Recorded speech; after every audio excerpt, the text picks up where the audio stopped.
number of there was a good amount of people at the CTEC event today. Governor, thank you so much. Have a good day. Have you too. I think we have one more reporter. Go ahead.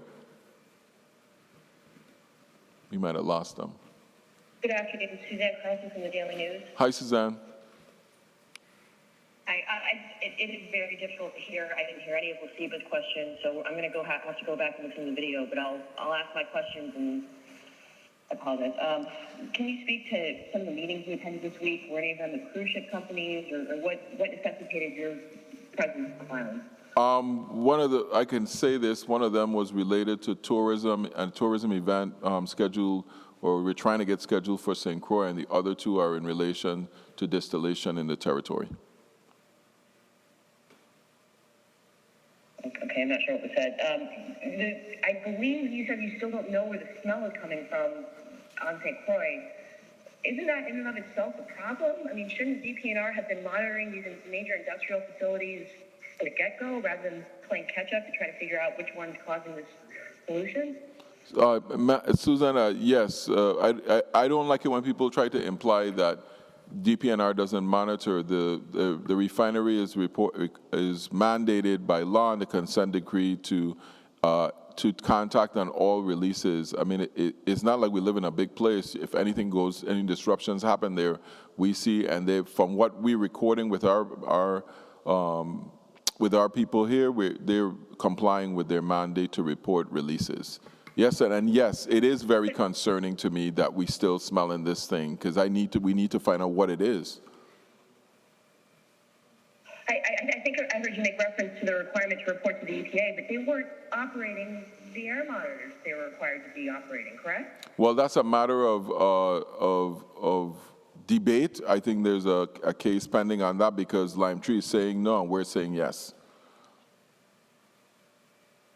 So what can be done better? Because, I mean, right now, residents have lost faith in the government's ability to regulate and monitor these facilities.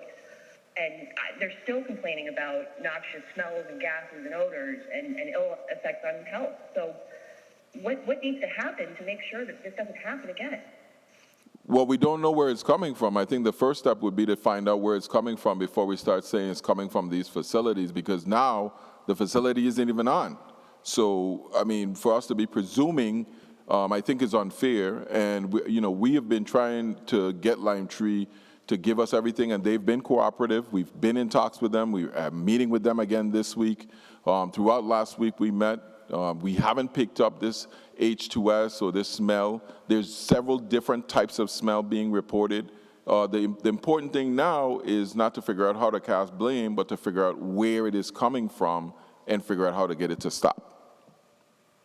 Is it accurate, though, to say that the facility isn't even on? Isn't it still going through shutdown processes and still operating and burning off fuel?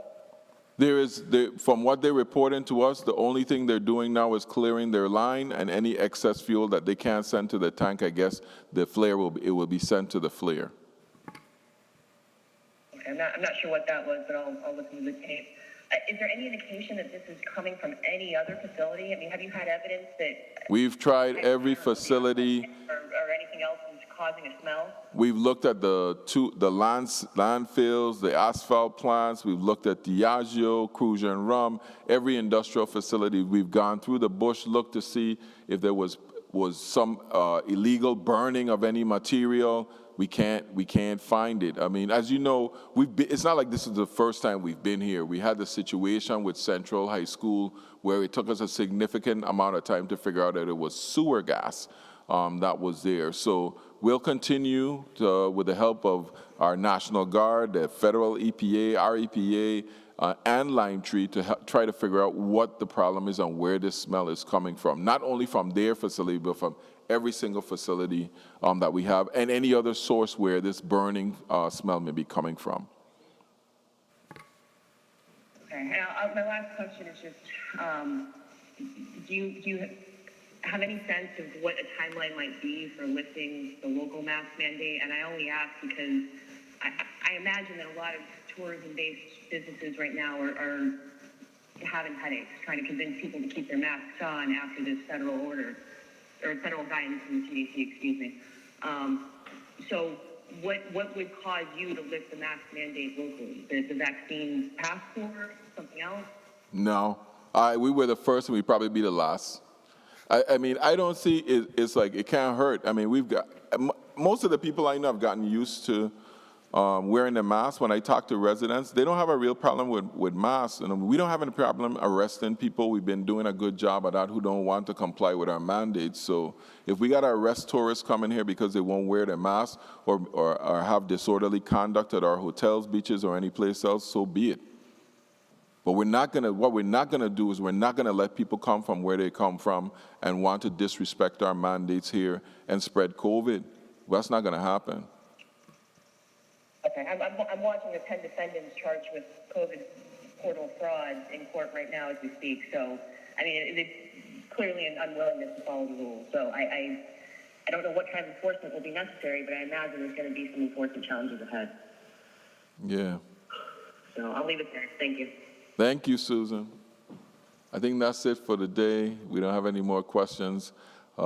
Continue to wear your mask. I don't care what the CDC says. We want to make sure that we tell people, let's do the things that we've been doing that have kept us safe. Because it is EMS week, and I want to congratulate them. And you don't want to be seeing any of those EMS. Special congratulations and happy EMS week to my brother, Robert Bryan, who's a paramedic out there. Thank you for keeping us all safe. But understand, if you want to meet them, don't wear your mask. Anyway, have a fantastic week.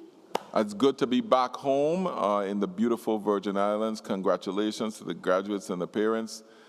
Stay safe, stay sanitized. Love you all.